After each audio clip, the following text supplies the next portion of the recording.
ఈరోజు రాష్ట్ర వ్యాప్తంగా రాహుల్ గాంధీ గారు ఆనాడు వారి రాష్ట్ర ప్రజలకు ఇచ్చినటువంటి వాగ్దానం మేరకు రాష్ట్రంలో socio economic political caste survey చేయడం జరిగింది.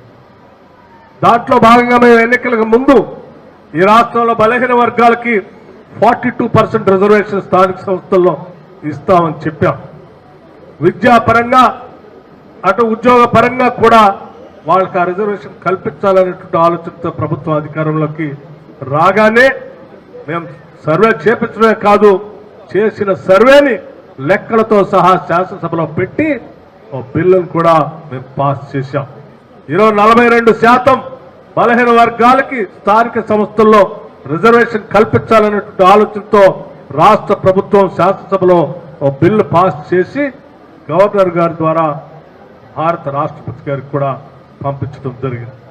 రేపు జరగబోయేటువంటి స్థానిక సంస్థల్లో మేము పాస్ చేసినటువంటి 42% రిజర్వేషన్ బిల్లు సంబంధించి పాస్ చేసి త్వరితగతిన మేము పంపించాం. దాని త్వరితగతిన ఢిల్లీలో భారతీయ జనతా పార్టీ సంబంధించిన ప్రభుత్వం అట్లాగే భారత రాష్ట్రపతి గారు తొందరగా క్లియర్ చేసి పంపించాలని పదే పదే ఇప్పటికే వారిని వేడుకున్నాం. తప్పనిసరిగా వారు క్లియర్ చేస్తారని మేము ఆశిస్తున్నాం.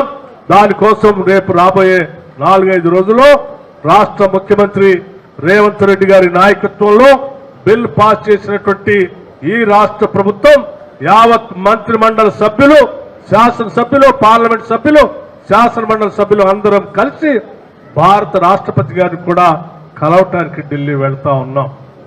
వెంటనే 42% రిజర్వేషన్ సంబంధించిన బిల్లుని మీరు క్లియర్ చేసి మాకు పంపించండి. మేము సెప్టెంబర్ 30 లోపల స్థానిక సంస్థలో ఎన్నికలు నిర్వహించాలని మాకు న్యాయస్థానాలు ఒక సూచన చేశాయి. దానికి అనుగుణంగా మేము నిర్వహించాలంటే మీరు త్వరితగతిన దాన్ని క్లియర్ చేసి ఇవ్వండి అని చెప్పి వారిని అడగటం కోసం వెళ్తా ఉన్నాం. తప్పనిసరిగా నేను ఈ సభ నుంచి భారతీయ జనతా పార్టీ నాయకత్వాన్ని, ప్రభుత్వాన్ని కూడా విజ్ఞప్తి చేస్తా ఉన్నాను. ఈ రాష్ట్రంలో బలహీన వర్గాలకు సంబంధించి స్థానిక సంస్థల్లో 42% ఇందిరమ్మ ప్రభుత్వం, కాంగ్రెస్ ప్రభుత్వం చేసుకొచ్చిన ఈ బిల్లుని మీకు ఏమాత్రం బలహీన వర్గాలపైన నమ్మకము, అభిమానం ఉన్నా కాంగ్రెస్ ప్రభుత్వం చేసుకొచ్చినటువంటి చట్టం సరైందే అని చెప్పి మీరు వెంటనే దానికి క్లియరెన్స్ ఇవ్వవలసిందిగా నేను ఇక్కడి నుంచి విజ్ఞప్తి చేస్తా ఉన్నాను. అలా కాకుండా మీరు కావాలని ఒక రాజకీయ వాతావరణం సృష్టించి బలహీన వర్గాలపైన ఉన్న అడ్డుకట్ట వేయాలని చూస్తే మాత్రం బలహీన వర్గాలకు అన్యాయం చేసినటువంటి వాళ్ళు అవుతారు.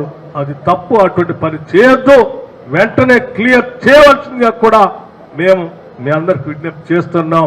దానికోసం అవసరం మేమంతా ఢిల్లీ వచ్చి ఈ రాష్ట్రంలో యావత్ బలహీన వర్గాల కోసం మంత్రి మండలి మొత్తం ఢిల్లీ వచ్చి మిమ్మల్ని విజ్ఞప్తి చేయడానికి కూడా సిద్ధంగా వస్తున్నామని కూడా ఈ సందర్భంగా వేదిక నుంచి కేంద్ర ప్రభుత్వానికి తెలియజేస్తాం.